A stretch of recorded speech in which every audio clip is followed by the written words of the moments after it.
SummerSlam has come and gone, and we are now officially heading into the fall season. Welcome to Call It in the Ring. My name is Marcus Stewart, and we are going to be talking about last night's Monday Night Raw, August 20th, 2018. Thank you for listening, as always. And if you are listening to this on YouTube and would like other versions to download, be sure to listen and subscribe to the show on iTunes at Marcus Writes About Games. You can do the same on Podbean, the same name, Marcus Writes About Games. So let's hop to it. The show kicks off with our brand new Universal Champion, Roman Reigns, making his way to the ring to his usual mixed response from the Brooklyn crowd there in Barclays Center. He gets a "You Still Suck" chant from the jaded fans in attendance. But he cuts a nice little promo saying, I told you guys so. I promised you I would beat Brock Lesnar and win the title. I guess he kind of did. He's promised that the previous times and did not do that. So I don't know if he means that this is like the, if it was like a blanket promise of like, eventually I'm going to do it. Because if it was more, hey, I promised you those last two times specifically at WrestleMania and Greatest Royal Rumble, and you didn't. Technically, you didn't keep your word that time. But regardless, he said he was going to do it, and he did. He promises to be a fighting champion, and to prove that, he decides that tonight he is going to defend the championship against the man who never got his rematch for the title and never even had a chance to defend it. The very first Universal Champion who won it almost 2 years ago, maybe even to the day or so. Finn Balor. He wants to defend it against Finn Balor in the main event. Balor comes out and is like, let's do it. But Baron Corbin interrupts and complains about Finn cheating in his mind last night because he did not sign up to fight the Demon. He signed up to fight Balor, making all these excuses for why he got annihilated last night. Kurt Angle comes out and says, nope, this match is going to happen. Balor versus Reigns, in the main event for the Universal Championship. Everyone in the crowd is super duper jazzed about this, as am I. As for Corbin, though, Angle says, hey, you can't challenge Finn again, but you can face this guy. And out comes Bobby Lashley. And our first match is Bobby Lashley versus Baron Corbin. And this was fine. Nothing super exciting. And I guess the crowd somewhat agreed. We got some Rusev Day chants during this match. Lashley won. And that's all really there is to be said about this match. You got two tall, big, bald people throwing hands at each other until one bald man emerged victorious. So that's all you can say about that. We go backstage where Paul Heyman goes to see Kurt Angle. And Heyman talks about Brock wanting his rematch clause. Kurt is like, obviously eventually he has to get one, but as far as he's concerned, Brock is not going to get that rematch for a very long time because, once again, Brock is the worst Universal Champion of all time, and he's happy to have a champion or the Universal title on Raw full time, so he is not keen on giving Brock his rematch, even when Paul pitches for a match at Hell in a Cell, and Kurt flat out says no, which is kind of surprising. You kind of thought that, just the way WWE storylines tend to go. He names a specific date at a pay-per-view, the next pay-per-view, and you kind of think that, oh, okay, I guess that's going to be it. But no, Kurt's like, nah, not happening, dude. So Heyman is not pleased about this. Later on, Corbin comes back into Kurt's office and he complains about everything that's gone down between Balor and Lashley, and he says he will take his issue to Stephanie McMahon, who is in attendance tonight. Speaking of a McMahon, sort of, we got a promo for Triple H versus The Undertaker. Those two are going to face each other at the WWE Super Show, I believe it's called. Something like that. Super Duper Show. Super Duper Schmooper Dome Mega Alpha show that's going to be in Australia in October. And, they just had a, promo recapping their history. And Triple H will be live later tonight on Raw to talk about that match. Next up, our next match, we got the Riot Squad, all 3 members, Liv Morgan, Sarah Logan, and the leader, Ruby Riott, taking on Bayley and Sasha Banks, the Boss and Hug Connection, which is still not a great name, and teaming up with Ember Moon. Six-woman tag. This was fine. This was a fine match. I want to know more about Sarah Logan being a Viking. We've had a severe lack of a Viking updates with her. She's still wearing the face paint, so it's still a thing. But I want more. I want to know about Sarah Logan, the country Viking. So I hope we get that one day. At one point, Ember moved at a suicide dive through the ropes, and Sarah Logan barely caught her. Like, just barely. Like, Ember more or less half face planted outside the ring. So that looked like it hurt.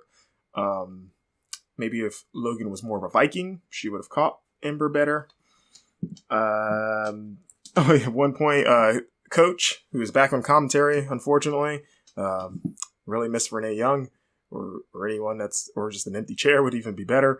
Got in his stupid line of the night when Ember did a vertical suplex to, I think it was Logan, on the floor, and Coach said that he implied that move might have hurt Ember more than the opponent, which, I mean, it hurts Ember, but when you do a vertical suplex, the person delivering it just falls backwards as opposed to the person that's being lifted over the person that is delivering the move. So they're falling from a significantly higher place than the person delivering it, which just by physics means that they come down harder on the floor. So to imply that her doing a suplex hurts Ember more than the person doing it is it's pretty laughable. So thank you for that, Coach.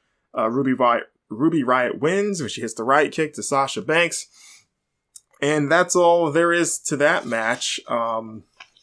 Maybe, when Ronda Rousey won the title, the list of opponents of who could possibly take it from her or even stand a chance realistically, Ruby Riott might be an underrated pick purely because of the Riot Squad. Like, she doesn't need to physically match up to Ronda because she has 2 henchwomen to distract and overwhelm her. So if you need to take it off of her, I mean, you will at some point. Ruby is not a bad pick, given that she is a villain in a gang. So I'm just going to throw that out there. Next up, here's Triple H for a chat. First time we've seen him in the ring for a little while. Fans chant for NXT. And Triple H talks about what an amazing weekend it's been between NXT TakeOver and SummerSlam. And then he goes into a long discussion about the last time he and Undertaker faced each other, which of course was the end of an era Hell in a Cell match at WrestleMania 28 back in 2012, which I was at, by the way. I was in attendance for that show back in Miami, Florida. Shawn Michaels was the guest referee. It was a great match, especially live. And, he shows the photo at the end with the 3 of them on the ramp, kind of looking at the crowd one last time. Triple H is being kind of held up by Michaels and Taker. And he talks about how great of a moment that was for the 3 of them and how after that, nothing was the same because, Shawn was retired by that point, but, you started seeing less of him. And then, of course, Undertaker lost his streak and then sort of kind of not really retired at WrestleMania last year. And then Triple H became, more of a backstage businessman. And, but it was weekends like this between the 2 great shows that, he got the itch to be the Game again. And he asked if we wanted to see him be the Game because it's been a long time. Even though he wrestled back in April at the Greatest Royal Rumble when he took on John Cena, so it hasn't really been that long since Triple H has wrestled a match. And then before that, he wrestled at WrestleMania this year. So this would actually be his 3rd match in less than a year, in about 6 months, actually. So it was a little weird for him to be like, I just need to be the Game. It's been so long. It's like, nah, this is your 3rd match, dude. But regardless, he's excited to face The Undertaker. It's pretty much what his entire promo boiled down to. Advertising for Super Show. October is going to be a busy month for wrestling, much like this past April was, where there's a lot of shows, because there's Evolution, there's the Australia show, and then I guess there's whatever the October pay-per-view is going to be. Normally it would be Hell in a Cell, but Hell in a Cell has been moved forward to September this year. So I don't know what the October pay-per-view is supposed to be now. But presumably there will be one, because the Australia show is more or less what the Greatest Royal Rumble will be. Is just a glorified house show that will be streamed on the network. So, and I mean, I don't think Evolution will be the big pay-per-view offering that month. It could be, maybe, but I don't see it being that. But we'll see. But yeah, that has the potential to be another packed month, much like April was, in terms of just the sheer number of shows. But next up, Dean Ambrose is back in his first match in about 8 or 9 months, taking on Dolph Ziggler. And, with Seth Rollins and Drew McIntyre and their respective buddies' corners. And Dean looked really, really good here.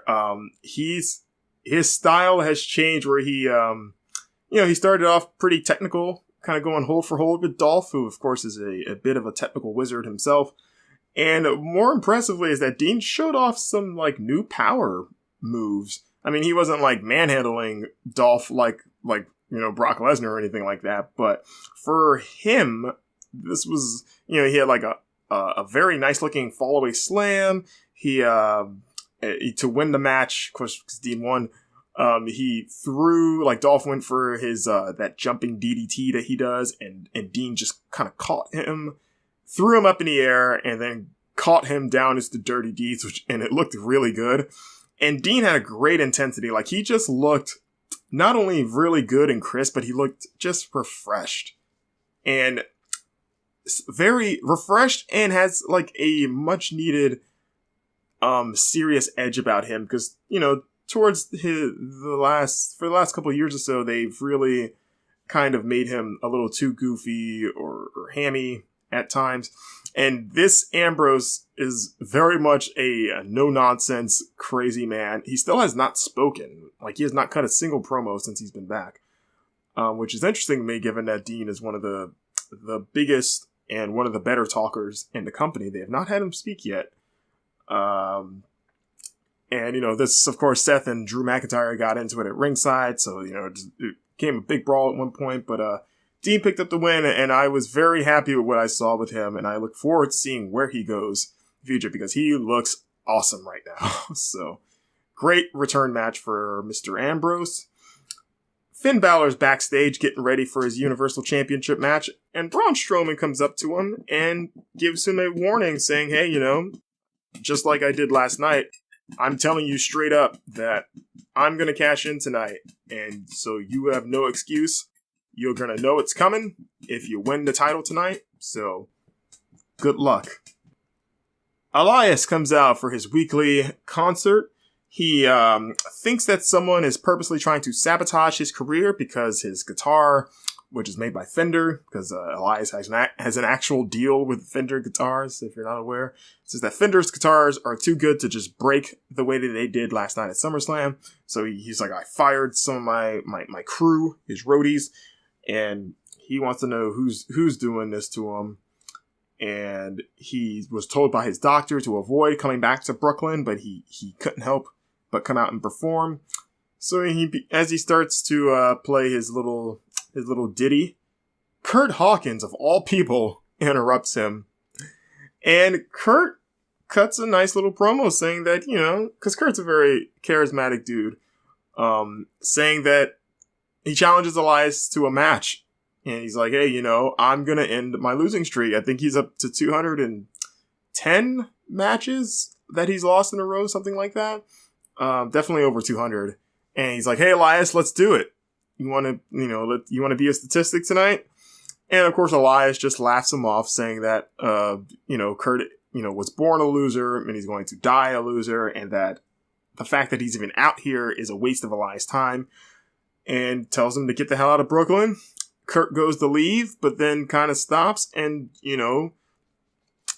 he's not going to take that, and he cuts an even more aggressive promo. He comes back into the ring this time, gets in Elias's face, and says, "No, we're doing this. We are going to fight tonight, and I'm going to pick up my big win." The crowd is very much behind Hawkins in this, and as they should, because Hawkins showed a lot of fire here. A very annoyed Elias is like, fine, and they have an impromptu match where Kurt just comes at Elias like a ball of fire and gets some really close near falls. The crowd is very much into this match and, into the idea of Hawkins pulling up the big upset, finally getting that elusive victory. And I was into this match too. It wasn't a long match.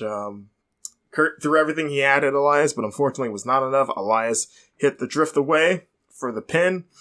And this was a nice little segment. I liked it. It was, it was cool, and I could go for more Hawkins on Raw trying to get that win, because it worked really well. It brings a lot of suspense to his match, because you at least think that sooner or later you got to pay that off, where he finally wins a match. So I think he would be a very entertaining kind of regular segment on Raw. So good job, Elias and Hawkins. Dana Brooke and Apollo Crews are backstage getting ready. Titus is looking for them a little bit. Looks like they're teasing maybe Dana and Apollo becoming an item, because it seemed like they were sort of kind of flirting a bit, and Titus seems somewhat oblivious to this. Of course, they're planning for their, what feels like their 97th match against the Authors of Pain, which is next. Yeah, Coach got in his second stupid line of the night. It might have been more than that, but it's the second one that I've picked up, where he suggested that no one should no one should have a strategy for the Authors of Pain when they face them, which Corey got all over him about. And I guess Coach's reasoning was like, well, any other plan hasn't seemed to work. And it's like, but that's still stupid. So you just go in there and just wing it against two monsters. It's like, that doesn't seem like that would work. There was a great part towards the end of the match where Apollo hit a top rope kind of corkscrew crossbody to, I think it was Razar, and gets a 2 count. Like, Razar powers him out by throwing him up, and then Apollo immediately lands on his feet and hits a standing backflip back on top of Razar. It looked really nice, but it was not enough, because the Authors, as they have every time that they've pretty much faced these two in tag team competition, hit the last chapter, picked up the win. Again, Apollo is down at ringside, and as Titus is checking on him, Dana kind of rushes over and sort of kind of pushes Titus away and is very concerned for Apollo. So it seems like they're teasing a relationship angle between the two, which, hey, it's more interesting than pretty much anything else that they've done in months, so why not? And please let this be the end of the Authors of Pain versus Titus Worldwide, because we get it. Titus Worldwide, it's a team, cannot beat them. Let's move on to anything else. So, next up, we've got the presentation of the Raw Women's Championship to the new champion, Rowdy Ronda Rousey. We've got the entire women's roster surrounding the ring, including the Bella Twins, which was somewhat random.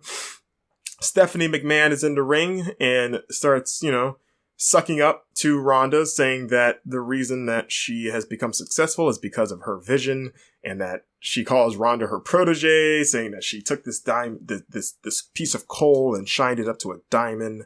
And it's just, sucking up, saying that pretty much, hey, I'm responsible for everything that Ronda has accomplished. Ronda comes out and, of course, calls BS on all that immediately. And Stephanie starts going into her heel mode, which was really brilliant, because when they announced that they were doing this presentation, the idea of doing a big ceremony like this for a good guy, especially when you have the whole roster out there, and then the person in question happens to be someone of the status of Ronda that some fans might perceive getting special treatment because of her name, even though she has more than held up her end of the bargain. There's still that perception that she's getting special treatment. Isn't really fit for a good guy. It seems like something a heel would do, having the roster out there and having to watch her get this crowning moment like this. So I was curious how the fans would react to this, because I was like, that doesn't seem like a good idea. But Stephanie saved it by, being Stephanie, by healing it up, immediately turning on Ronda, saying that, she's just out to break all the other women's arms, and like point out Alexa, who is in a sling and looking very much dejected, saying like, look what she did to poor Alexa, and telling the other woman like, that's all Ronda is here for. She's just going to break all your arms because she doesn't care. And Ronda saying that, one, that she's, she called all the women in the ring because she's like, they shouldn't be on the floor because I'm not above them. I want them to stand equal to me. And saying that she, like, flat out saying that she's not Brock Lesnar. She's going to defend it all the time. And that she's not there to break everyone else's arms, only the arms of those who deserve it. And she eyes down Stephanie, and Stephanie is looking terrified. And then she puts Stephanie in the armbar, not for long, but she, whips her to the ground and locks it in. And I thought this was a great way to kind of, get the crowd back on her side. I mean, the crowd was chanting for Ronda the whole time, but again, it remedied the perception I just talked about before of like, it seemed kind of heelish for someone to get this big ceremony. It's not really something you see with baby faces. So I'm glad they whipped it around like this. And who, again, nothing about who will challenge her next. There's no news on, how they'll decide the new number one contender. I would imagine she'll defend it at Hell in a Cell. So, I mean, it could be Alexa Bliss because she's owed a rematch. So maybe that's probably who it'll be. So, good segment here. And Ronda looks good, as she always has. The B team come out. And they cut a promo saying, how they've gone from losers to winners because they believe in themselves, and that the B team tonight stands for Brooklyn, and they are ready to go. They each have singles matches, like back-to-back single matches against the Revival, and they dedicate the matches to each other. And the first of these matches is Bo Dallas against Scott Dawson, and this, was a whatever match. The fans did the wave during it. And then Dawson picked up the win, which was, of course, hilarious given that they dedicated the matches to each other. Immediately, Axel gets in the ring for his match against Dash Wilder.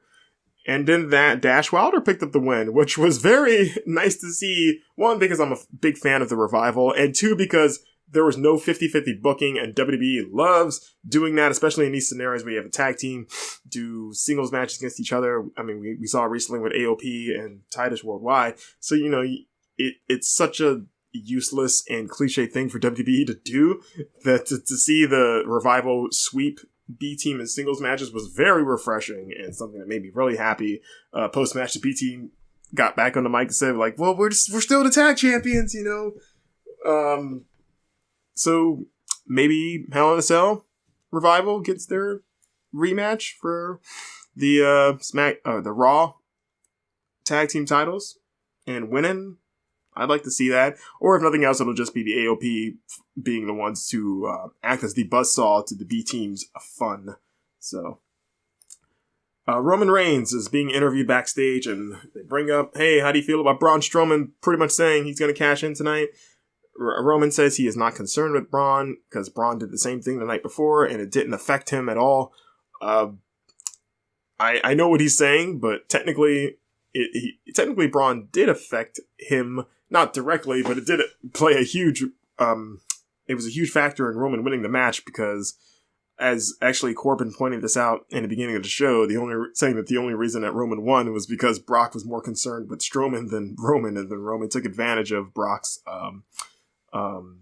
attention being divided. So I guess, in a weird way, it kind of affects you. But, I understand what he was actually saying, so I'm not gonna rag on him. Backstage, Stephanie is in the trainer's room getting her arm looked at with Alexa Bliss and Baron Corbin. Kurt Angle comes in to apologize about what happened. Stephanie's like, what the hell, dude? Where were you at? And then Corbin uses this opportunity to brown nose and talk about, like, yeah, this is why, see, this is what I was talking about, Stephanie. This is why things are so bad with Kurt being in charge, because look what he did to me, put me in these 2 random matches, and now look at Alexa Bliss, and her arm's in a sling, and now look at you. He couldn't even control Ronda Rousey. Stephanie says that maybe the stress is getting to Kurt because he's been GM for a year and a half, and pretty much forces him to take a vacation. So he's not fired, but he's like, maybe you should step away for a bit, clear your head. And in the meantime, Corbin will act as the interim general manager. Kurt is not upset, but Corbin is all sorts of pleased with this news, so that's an interesting development. We'll see how long Kurt will be gone and what Corbin does. I mean, realistically, you would think Corbin would book himself in a Universal title match, because why wouldn't he? But that probably won't happen because reasons. This brings us to our main event of the night. Finn Balor challenging Roman Reigns for the Universal Championship. No Demon, of course, because no. But it didn't matter because these two had a very, very good match, as they always do. At one point, the crowd seemed a little distracted with something that was going on in the audience, but Finn kind of got them back into it when he just started going just completely aggro against Roman, which is pretty much guaranteed to get you some support in a very Smark-heavy crowd like New York. These two just have great chemistry together. I've been entertained by all of their matches. I love watching these two go at it. Great back and forth. A lot of great near falls. About 2/3 of the way through the match, as Roman has the upper hand, Braun Strowman comes out to make his presence known, and he just comes out to watch. And Finn uses that distraction to get real close to beating Roman. Sling blade, drop kick into the corner, goes for the coup de grace, but Roman moves out of the way, allowing him to hit a big old spear on Finn Balor for the win. Really good match that the crowd was really into. And now they're super into it because as Roman is recovering, Braun gets into the ring and he is going to cash in. He gets as far as, giving the briefcase. The briefcase goes to JoJo. JoJo makes the announcement that Braun is cashing in. But right before the bell can ring, we hear, Sierra Hotel, Lima, Delta, Alpha, Omega, Shield. That's right. The Shield, or the other two members of the Shield, Dean Ambrose and Seth Rollins, come out in full Shield attire, and they surround the ring, and everyone is freaking out. And this is great because it's like, what do you make of this? How do you react to this? Because Braun, everyone was super jazzed to see Braun cash in, and then the Shield come out. So it's almost conflicting of like, what do I cheer? Because I want to see Braun win, but I love the Shield. So, and this was really cool. And Roman recovers, and he's like, he has this great face of like, oh, you done it now. Braun tries to fight them off the best he can, but eventually the numbers get to him. They beat him down. They throw him outside. Ambrose loads up the announce table. They load off the triple powerbomb. Braun manages to escape a bit, but then gets speared down to the floor. And then after that, the Shield triple powerbombs Braun through the table. The bell did not ring, so Braun is still Money in the Bank holder. But the Shield managed to protect Roman's championship for now.